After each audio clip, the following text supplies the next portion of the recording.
Fam, what's happening? This is her mix a lot. Femme co-founder, now head of culture. I am with the one, the only, the woman, the legend, the DJ, bitch. Juliet Mendoza. What's happening, baby?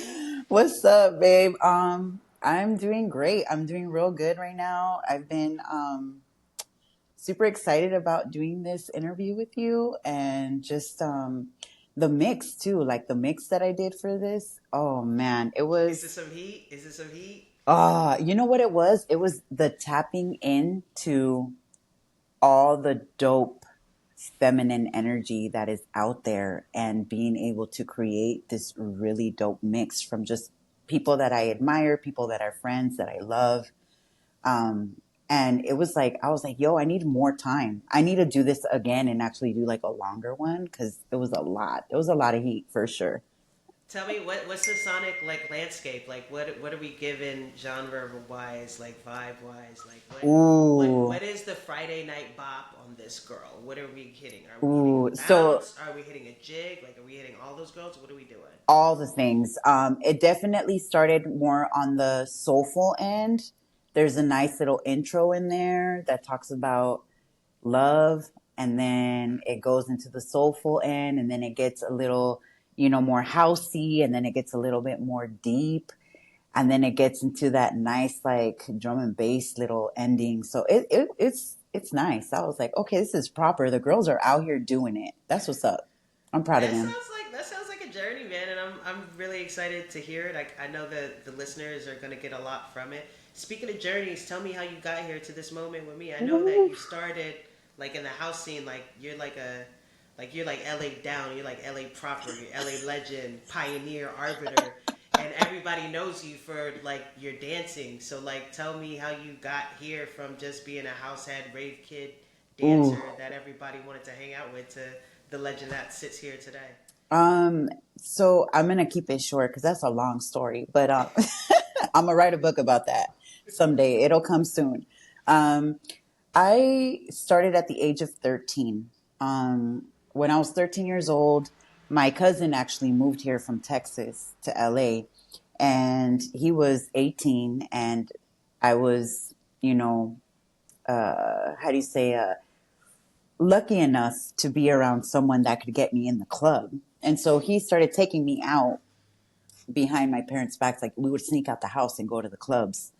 And so back then there was a lot of, it was like the party crew days. So it was like a lot of people going out with like all their friends. Everything was like, it was cliquish, but it was also like family. You know what I mean? So it was super dope.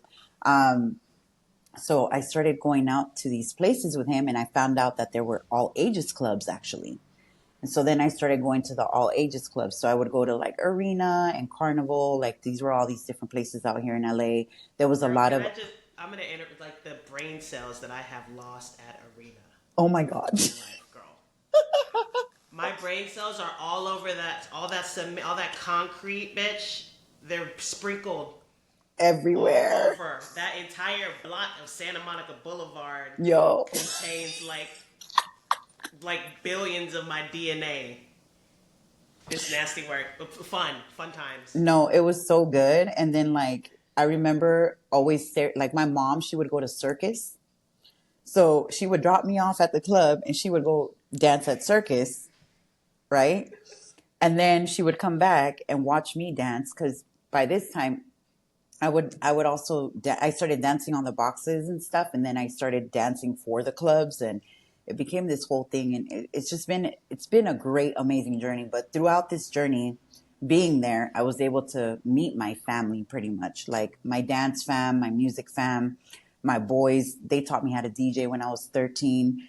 We would, rally up with everybody, take the bus, go to Melrose, take all our money, buy records, see what's good, see what's coming up, talk to the people. Like it was a full on thing. Like we did this every weekend on a religious level and doing all the DPs, throwing parties in people's backyards. Like, I mean, the whole nine. Um, it's a very special time that I was able to witness. And I'm so grateful for that because the amount of knowledge that I feel I have stored in my heart and in my brain And your is, body at that. yeah. And yeah, I was about to be like, and my feet, and I mean, woo, right? So, um, it just opened a lot of doors for me. It opened doors on so many levels. I think it opened doors on my identity, who I am as a person, my values, how I see family, how I see people, um, the music, just being able to understand that music can do so many things for somebody on so many different levels, whether that's healing, whether it's bringing happiness or feeling sad or whatever it is. Like we tap into so many different things when we're around people and energy and music, and just seeing how everything's shifted now is insane to me. But yeah, I did that for a long time, and in the middle of that, I met a lot of my dance family, and I started dancing house music. Um, and then I found out that it was actually a competitive thing around the world. And so I got into competitive house dance, and I got to meet a lot of people around the world. I have a lot of family around the world that dance house. And yeah, that kept me on my toes. And it also helped me with understanding the shifts of what we're going through right now as well, with just music and environments and clubs and festivals. Um, it was something that has definitely educated me on so many levels and has taught me a lot of etiquette with the dance floor, etiquette with my colleagues, etiquette with music, like just how we're supposed to be doing the things. There's really no rules, and I get that, right? Because everything's a feeling. Like I always preach that house is a feeling. Yeah. But yo, we got to be mindful of one another. We got to be mindful of people and things, and our surroundings. So, one thing that I could say to people is when we were out clubbing, when we were out at these things, we were out at the raves, it was about love. It was about taking care of one another. It was about making sure that everybody was okay. It didn't matter what color you were, how old you were. Like everybody was there to make sure you were good. Everybody was sharing a space. And I know as of recently, there's been a lot of talk of like clubs are disappearing, the club world, it's not going to be the same anymore. This whole thing, and it's really interesting to hear that type of conversation right now, especially with the way that so many people have tapped into the I can give to people as a DJ. I can give to people by producing music. I can give, give, give. So then what's going to happen to our culture? It's this whole like situation that's happening right now that I think a lot of people are not realizing. They're like, yeah, I'm here for the culture. I'm here for the culture. But then it's like, where is it going to go? If all these things start to disappear, where's our culture? Um, that's why I say like, I'm so grateful for being able to live in the analog digital world and being that baby in the middle and being able to just meet my heroes, the people that have taken me on journeys, and understanding what that looks like and being able to implement that into my sets and thinking about the things. I never just go out and play. Everything is done with intention. I like to go into the journey of like the past, the present, and the future, if that makes sense. And it also depends on the space. Like, what are we needing right now? Where am I going? What does the demographic look like? Like, is it a place that needs healing right now? Is it a place that needs to release? Like, where am I at? Um, yeah, everything with intention. And I feel that this journey has been something that has been put on me to meet people, to give to people, to heal people and heal myself. It's my therapy. That's how I got there. So there's just like so much of the things that I need to do right now. Um, but I feel like it's just everything's a calling and it's coming together. And I feel like it's a calling for a lot of people. And it's just great that we're able to just bring the community together and do these wonderful things. I feel like that's definitely how I got to where I am right now. It's just been all through community and healing, therapy, going on journeys, wanting to stay there, crying my eyes out on the dance floor, and just having a good old time. I mean, historically, and this is, I probably say this every single radio episode that I host, and I'll never shut the fuck up about it. Historically, dance music as a culture was created by black and brown people to be safe, to feel safe, and to have a respite from all of the challenges that they faced just existing in their worlds. And so when I hear you talk about, music is therapy and dance is therapy, and finding your chosen family in these communities and keeping one another safe and learning from these people and taking care of these people and having these people take care of you, that really resonates. And like, to me, that is how the culture continues to stay alive. They can tear down buildings, right? They can turn them into these like commodified, like Disneyland versions of the culture, but the culture is here. The culture is there. The culture is in your chosen family. It's in the folks that taught you how to DJ, right? It's in the Yeah. folks that like led you to tears on the dance floor, and it's in like you. It's in everywhere you go. It's in every set you play. It's in this radio episode right now. It's in this conversation that we're having. How have you seen the sort of shift, um, you know, in dance culture and house music culture specifically, um, in the last however long it's been, 20, 30 years since you were a baby dancing on boxes at arena Okay. to now? Oh man. I think the biggest thing for me, to be honest, is the passing of the torch. I talk about this a lot. Um, there are so many things that I wish I would have known before getting into this, but I feel that this is why my journey is the way that it is, and why I've also chosen to be an educator. Um, because there are so many things that I wish we could have learned on this journey. For example, like production wise, right? For example, that's a big one.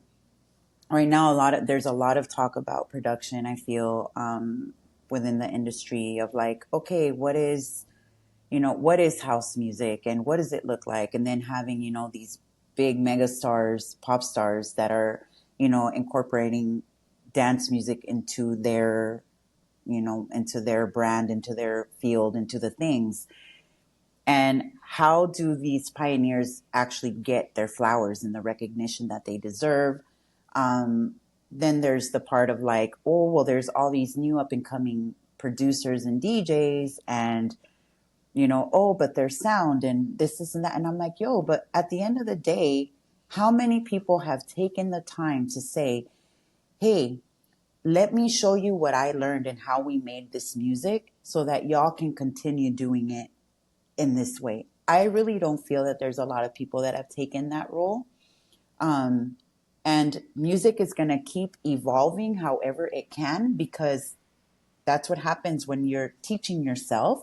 You're trying to learn the things, and then you go to school, and then you're taught to do things a certain way, and then you start to create new things. But a school's teaching you, and you're going to be around different people that want to do the thing. And those people probably don't have mentors. They probably don't know the sound very well. They don't know the history, and they're brand new to the thing, but they know that they want to do the thing. How do we keep people from understanding, or not even keep people from understanding? Like, how do we give? How do we give? Because I wasn't taught nothing, right? So I had to do it by the feeling. For me, I'm grateful that I'm a dancer and that I've been around the thing for a long time, because the way my ear works is what helps me with my production. It's like I want to hear things that make me want to like dance all over the dance Dance. floor Yeah. and not care and just lose my shit. That's what I want. Like I don't, and for me that takes layers. Like it's layering the things. Some people like things to be in one place and very simple, and that's cool as fuck too. Like don't get me wrong, all the things are good, but sometimes I'm like, yo, I really want to I want to develop my sound and I want to do this type of sound. Who do I look up to, or who can I call? Who can I ask? Who can I, and I mean, I reach out. That's me. That's the one thing I do. I reach out to people and I'm like, hey, these chords were amazing. What did y'all use? And like, you know what I'm saying? Like Yeah. trying to get the tools. But I wish that there were more people that were willing to help the younger generation so that we do have the proper tools that we need. And there's not this whole weird thing of like, well, this sounds like this. And I'm like, why do you think a lot of the music sounds the same? I'm like, I'm not talking down on anyone. What I'm trying to say is like, how do we keep things creative, but also keep the root of the thing growing as well? Yeah, that is sort of why we started Femme House in the first place, right? It's just like, how do we preserve these recipes and figure out how to pass them on, right? I think that a big part of it for us has been education and providing education. And in providing education, we've never been super strict about what it is that we're teaching. We've always said that our biggest goal and our biggest hope in producing these free sessions and putting together these online courses and having these workshops where people can come together and stand around a DJ's deck and learn what all the buttons and knobs do isn't necessarily to create the best producer, the best DJ, and just like flood the world with dance creators and dance musicians, but rather offer people a safe space to learn, to grow, to ask questions, and ask questions safely and comfortably.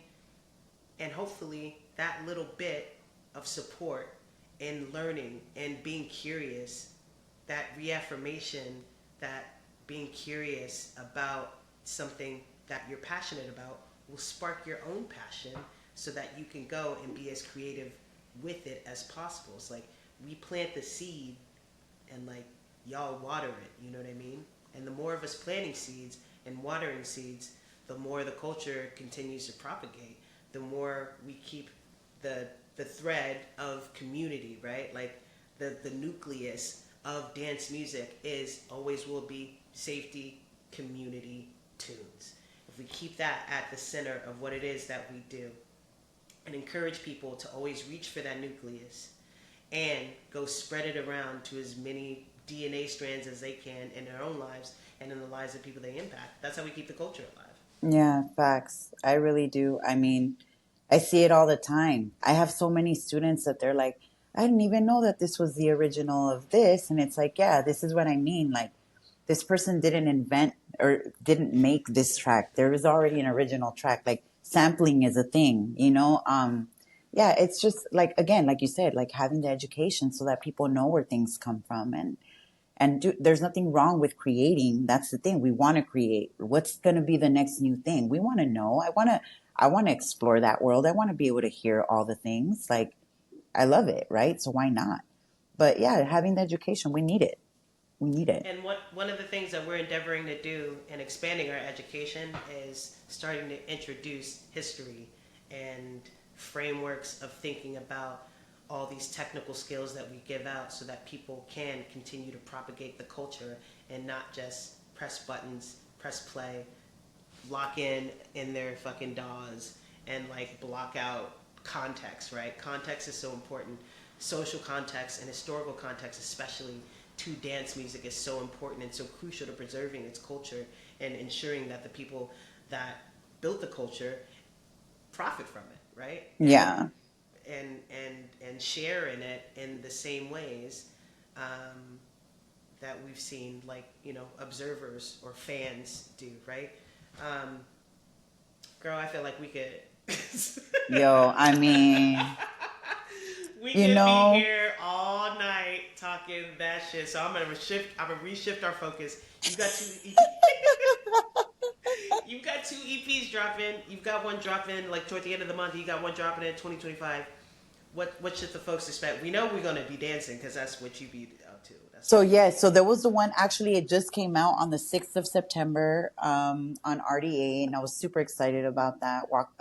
I've been working with Walker and Royce, and they've been nothing but lovely, and it's been so wonderful to be with them.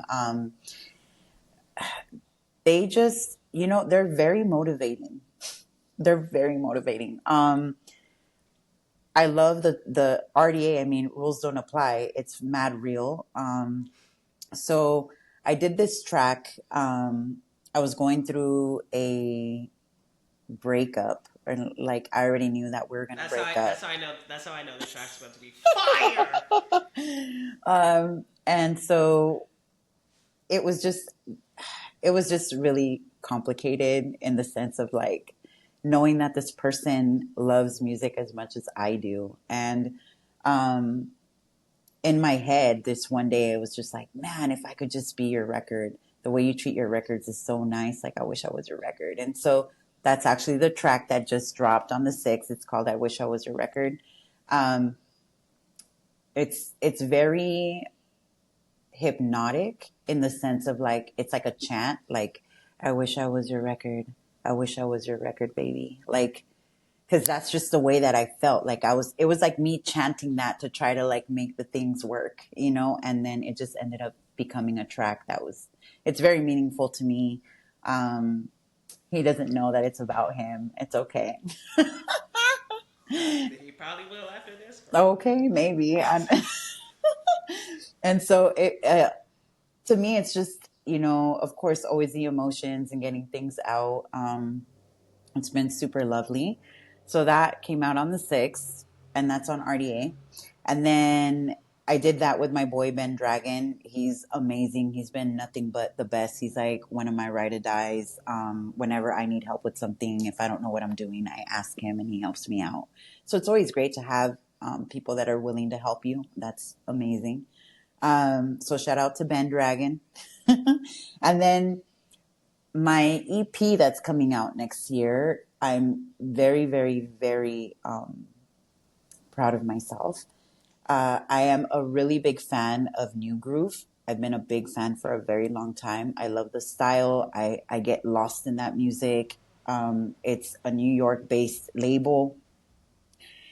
For us dancers, we call it lofting music. It's the kind of music that you can do floor work to. And not floor work as like in juking type of thing. Like people think like, oh, footwork. And I'm like, no, no, no, no, no, no, not juking, not that kind of stuff. Like literally like floor work. Like there's a whole different element to that as well in the dance world.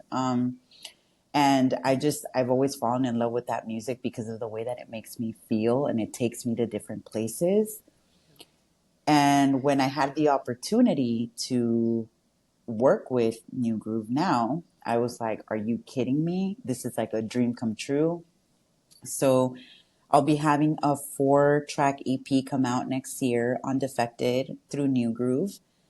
And I mean, I focused on all of my experiences that I've had in New York that have been life-changing for me. And so that's where the EP stems from because it's a New York-based label. And yeah, I'm super excited about it. There's one track on there that's super special to me, and I know my people when they hear it, they're gonna be like, "Oh, she took us to the underground. That's what's up. Like, let's go." So I'm super ecstatic about that. Yeah, those are definitely it. And then I have a couple of other projects that I'm working on that I'm really happy to be putting together right now as well. And those are little secrets, but yeah, I'm like, ooh, let's go. I'm like, we just gotta, yeah, we just gotta keep, like, again, talking about creating, like, we just gotta keep creating and putting all them good vibes out there. One of the things that I've noticed while we've been here talking is that you're constantly referencing folks that helped you. Whether they helped you create something or taught you something, you're constantly like reaching back to the people that put you on in a lot of different ways. I would like to give you, as a certified legend, this is part of me giving you your flowers. I would like to give you the opportunity to do the same. Like, who are you excited about in dance music right now, in music particularly female talent or non-male talent, queer talent, BIPOC talent? Like, who's got you going? Who's got your ear? Who are you looking to help? Who has been reaching out to help? What is the Ooh. take? Okay. So it's really, oh my God, this is, I swear, everything just aligns. Okay. So there are a few people here in Los Angeles that I have nothing but respect for. I love what they're doing. They bring out a certain thing out of me. You get me? Like they push certain buttons that just I'm like, yeah, I'm there for that. I'm coming back. Um, so right now it would be Seven. Uh, they work with Salon Recordings, and they've been nothing but amazing. I mean, the music, the representation of the history of music, the culture, beautiful, amazing. So Seven, there's also Can I interrupt you real quick? yes. You're talking about alignment. Seven was a part of our very first queer creators fellowship cohort. No way. Yes. Yo, I Shout out, mean, shout out to Seven. Seven, we love you, baby. yeah, I'm We're like so proud of you. it's just it's so beautiful. Like I can't like I'm like, oh my gosh. Ashley Yonia, another one, just a blazing star right now on so many levels. Um, the creation that comes out of this person, the creation that comes out of this human, this soul. I'm like, please take me to church. I can't. I can't. I mean, I can all day long. It is amazing to me because of the way that these people are tapping into source. That's for me. I feel like it's just a spiritual thing at this point. Yeah. And it's so beautiful to see how people are creating these vibes that have kept me going for so many years. You also have Damar Davis, amazing. Another one just killing it. Anna Morgan, always tapping in. The conversations are mad real with the production, with the, really staying true to culture and to just the fam and the environments and safety and all the things and having a voice. Um, Bebe has been another one. Shout out to Baby. I grew up with Baby. Yo, like, I'm just like, oh my gosh, like, I feel so blessed to have all these amazing people around me doing their thing. They are inspiring. They keep me on my toes. I love it. I love good challenges. I love being inspired. I love all those things. So definitely, um, wow, like they deserve it all. And then one of the other ones too right now that I'm just like, you keep killing it. Let's fucking go is Cherry. So there's just, I mean, I feel like here in LA, the culture is growing more than ever in a way that I feel is really showing up with not only um, the history, the background, the creating spaces, but I feel like these everyone is taking their time to do these things with intention Hmm. and really showing up to represent. And that's just a huge thing for me right now. And then the other thing about that is I'm actually right now in the middle of trying to figure out how I'm going to um, bring forth a how I'm going to start giving back to the community. Hmm. And then they how I'm going to be able to like now mentor.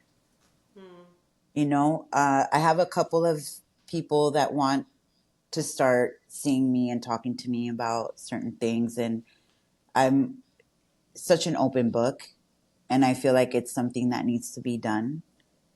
And so I'm gonna definitely start doing that by the end of this year, I will be starting like a mentee mentor program.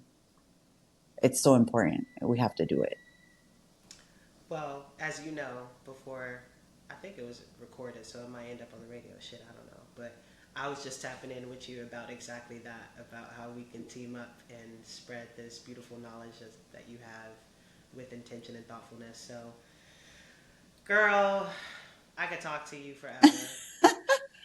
We don't have forever, unfortunately. I So know. I'm gonna let the Femme House fam go. But no, this is not the first time you will see us on camera together spitting. Yo, Know it. I'm ready. Juliet, if you're sitting down with a younger version of yourself, what are you gonna say to that girl to get her here? Woo! Keep releasing on the dance floor. Don't look back. And music is a true love. Wise words from a legend. This has been Femme House Radio, Pass the Mic edition. The incomparable Juliet Mendoza. Thank you so much. We love you. We support you. We rock with you. We pray for you. Oh, thank you. We cover you. We just everything that something good can come from, we throw it at your ass. Okay, I'm All catching the it. I'm time. like, Catch it, receive it, receive it, receive it. I I'm receive Hermit all of Salat. that. This is Juliet. Tune in next time, but it probably won't get no better than this. Peace. Yo, peace out, everybody.